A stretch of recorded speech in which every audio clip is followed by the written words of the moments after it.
सो चलिए देखते हैं इसके अंदर क्या है इशू। यहाँ पर देखिए लिखा हुआ है NAND 2.5 शॉर्ट, ठीक है। सो इसका जो NAND का पावर है वो शॉर्ट हो चुका है एंड NAND भी इसका खराब हो गया है डेफिनेटली। सो सबसे पहले मैं DCPS से इसे कनेक्ट करूँगा एंड एग्जैक्टली किस तरीके से बिहेव करता है।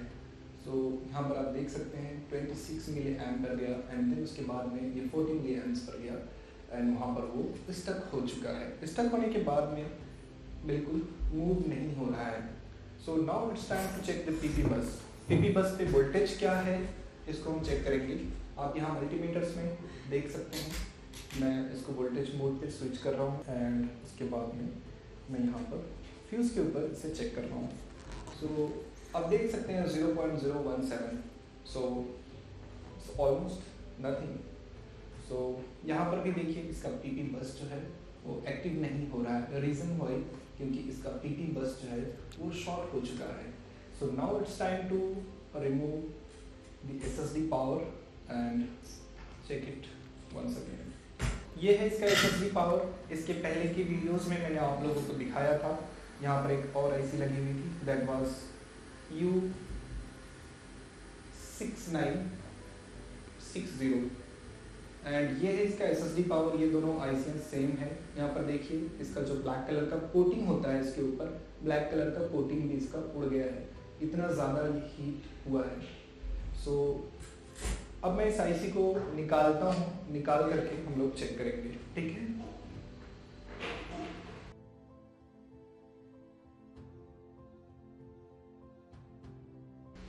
ठीक है, मैंने IC को निकाल दिया। अब इसका जो पैड है इसे क्लीन कर लेना है एंड आफ्टर दैट हमें इसको रिकनेक्ट करना है। रिकनेक्ट करके हमें इसे चेक करना होगा। इसके पहले की वीडियो में मैंने कुछ चीज़ें आपसे डिस्कस की थी। सो आप हमारा ओल्ड वाला वीडियो देख करके काफ़ी सारी चीज़ों को समझ सकते हैं कि इसका क्या है प्रोसेस और ये किस तरीके से चलता है। माइक्रोस्कोप का अभी तक सेटअप नहीं हुआ है। सो बेसिकली आपको देखने में माइक्रोस्कोपिक काम के लिए थोड़ी सी प्रॉब्लम्स तो डेफिनेटली आएगी। यहाँ पर देखिए जल, मैं इमेज यहाँ पर आपको इसका दे दूँगा कि किस तरीके से ये जला हुआ है। पिंस हैं, ये पिंस पूरे जल चुके हैं, बर्नआउट हो चुके हैं। Now what we can do, let's see. सबसे पहले हमें इसके बाकी के पावर्स को भी चेक कर लेना होगा। 0.9 and 1.8, 48 and short to ground। सो इसका जो 1.8 का रेल है वो भी शॉर्ट हो चुका है। सो अब इस केस में हमें क्या करना होगा। इस केस में हमें सबसे पहले इसके NAND को रिमूव करना होगा। So now it's time to remove the NAND। आपको DCPS से कनेक्ट नहीं करना है क्योंकि ये डायरेक्टली आपको पता चल रहा है कि इसका 1.8 भी शॉर्ट हुआ है एंड 2.5 भी। This is a super simple techniques. आपको ये टेक्निक यूज करके इसके वीडियो को क्लीन कर लेना है।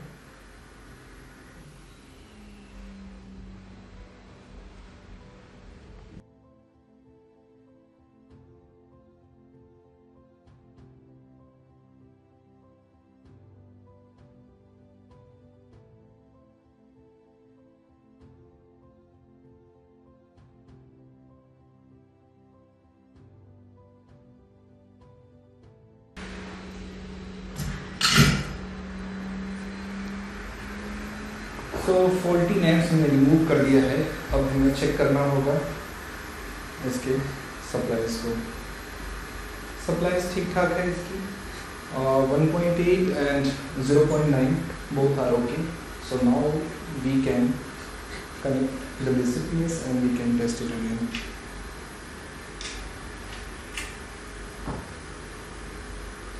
इसको थोड़ा सा कूल डाउन कर लेते हैं हम लोग। लॉजिक बोर्ड काफ़ी हॉट है।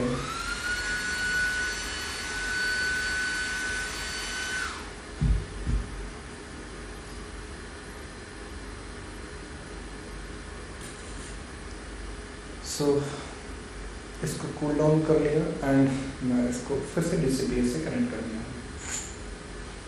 सो जैसा कि आप लोग देख रहे हैं, before it was stuck at 39 milliamps, now it's taking 100 milliamps. So now as you can see it has been switched to 20 volts and इसका PV बस present है and rest of the things also present। यहाँ पर इसका 5 volts भी present है and इसका 3.3 भी present है and इसके 9 के power भी present है even also। So let me turn on the multimeter on voltage mode and यहाँ पर देख सकते हैं 5.1 आ रहा है and यहाँ पर आप देख सकते हैं 1.8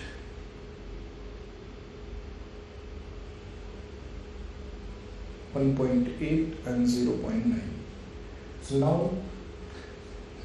we have to fight for 2.5. The reason why, because this is totally damaged। So ये बहुत ही ज़्यादा डैमेज हो चुका है।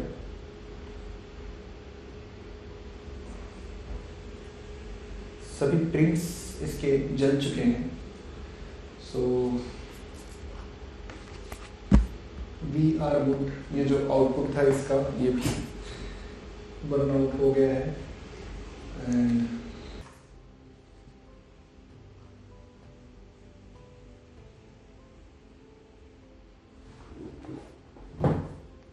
सॉरी, हमें रोटेट करना होगा एक्चुअली। मैं इसका जो अदर साइड है वो चेक कर रहा था, जल तो गया बट ये रेल कौन सा है, this is the output rail. Okay, so ये पूरा बर्नआउट हो गया है, ये जो इसका आउटपुट रेल है। मैं इसका इमेज जो है अटैच कर रहा हूँ and one second, let me take a photo. So ये देखने के बाद आपको पता चलेगा एग्जैक्टली क्या हुआ था इसमें।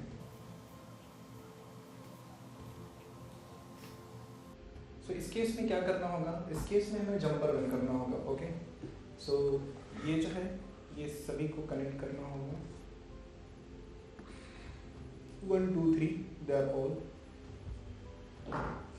सेम एंड यहाँ पर जो है 1 2 3 they are all same. Okay, so ये जो है ये भी पूरा बर्नआउट हो चुका है, ये भी पूरा बर्नआउट हो चुका है एंड ये भी पूरा बर्नआउट हो चुका है। ठीक है, तो इसे जो है आपको बहुत ही केयरफुली कनेक्ट करके इसकी IC को इंस्टॉल करना होगा इसके आउटपुट के लिए। चलो गया है।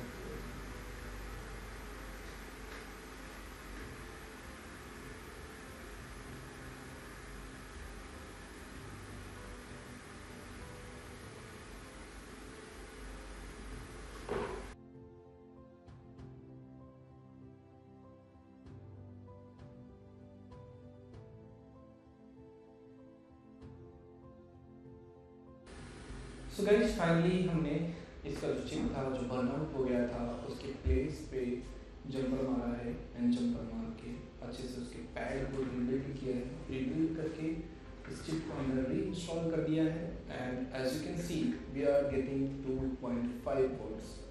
यहाँ पर हमारा मल्टीमीटर लगा हुआ है। ठीक है, सो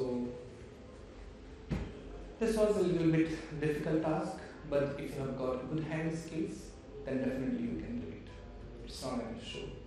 but if you don't have a good hand skill then definitely that's not going to be easy the way it was।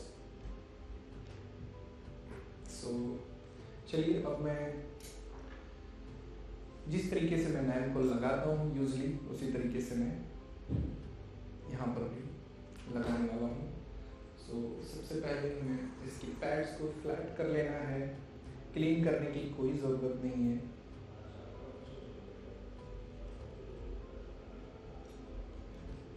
सिर्फ और सिर्फ फ्लैट करना ही है बस।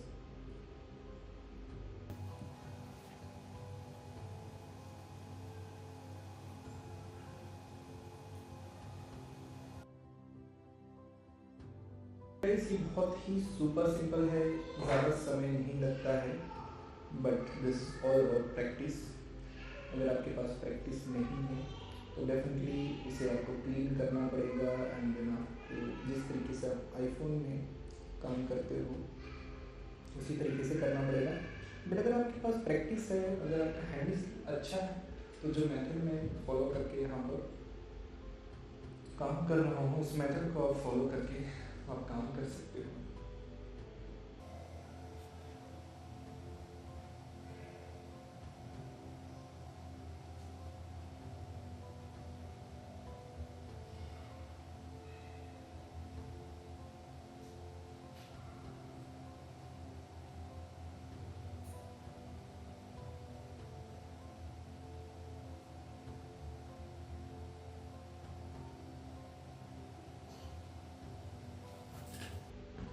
वाओ, सो हो गया पैटर्न रिवील परफेक्टली। एंड मैं इसका क्लोजअप लुक दे देता हूँ आपको। So everything is perfect. Now it's time to install the net. So everything is perfect. Now it's time to install the net. So 8700 8800. So here's the net which we have earlier programmed. So let me install and see. कोई issue नहीं है। ये है 8800. Okay, so the version should be like this.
Okay, so finally हमने नैन को install कर दिया है। Now it's time to restore it. Okay, so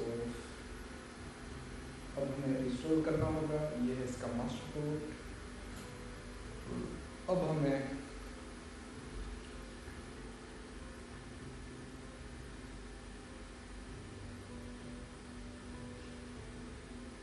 ठीक है। सो सबसे पहले हमने DCPS को इसे कनेक्ट कर दिया एंड उसके बाद में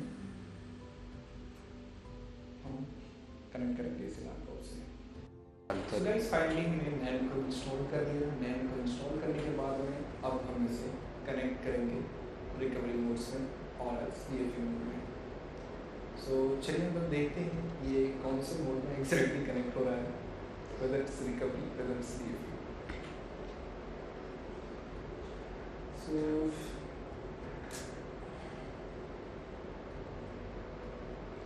device is connected to recovery mode. So now it's time to restore. जैसा कि मैंने प्रीवियस वीडियो में आपको बताया था कि आपका ट्रैक पैड कनेक्टेड होना चाहिए एंड देन उसके बाद आप इसको फ्लैश करो।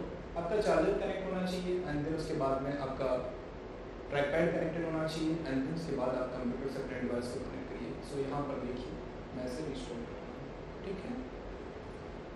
सो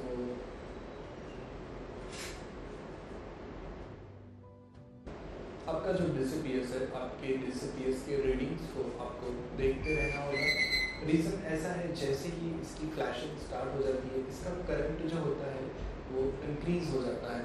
सो यहाँ पर आप देख सकते हैं इसका जो एम्पियर है basically that was reach to 1.500 milli amp. So ये जो स्टेज है this will keep changing step by steps.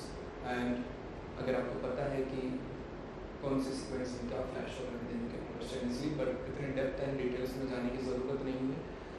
अगर आपको ज़्यादा चीज़ें पता नहीं है, still want to fix the NAND issues, we are giving you a free tips and tricks here in this video. आप इसे इजीली फिक्स कर सकते हो। Just wait for a while, then definitely it will restore. And जैसा कि आप लोगों ने देखा है कि यहाँ पर इसका जो करंट है वो रीच कर चुका था 1 एम्पियर से ज़्यादा, तो इसका मतलब ये रिस्टोर हो चुका है, इसमें कोई एरर्स नहीं है। सो मोस्ट लाइकली इस तरीके का अगर स्टेटस है तो आप ये समझ सकते हो कि आपने जो काम किया है वो काम ओके है। ये इसका बेसिकली एक फिजिकल वे में इंस्पेक्शन से वी कैन से कि हम DCPS पे ज़्यादा डिपेंडेंट रहते हैं इंस्टेड ऑफ टेस्टिंग थिंग्स, क्योंकि वो हमें काफ़ी आसान लगता है, काफ़ी इजी लगता है। सो मैं इस चीज़ को इसके लिए आपको बता रहा हूँ कि DCPS को आप फॉलो करिए। अगर आप ज़्यादा थ्योरेटिकल हो और टेक्निकल हो तो आप DCPS प्लस आप टेक्निकल चीज़ों को देखते रहोगे कि हाँ ठीक है, ये हुआ, इस तरीके से हुआ, इस तरीके से हुआ। बट अगर आप नहीं हो, अगर आप न्यूबी हो, बेसिकली अगर आप कोई चीज़ स्टार्ट कर रहे हो तो स्टार्ट करने के लिए DCPS बहुत ही ईजी वे है। सो आप इसको फॉलो करके कर सकते हो। सो आप देख सकते हैं फाइनली ये डिवाइस रिस्टोर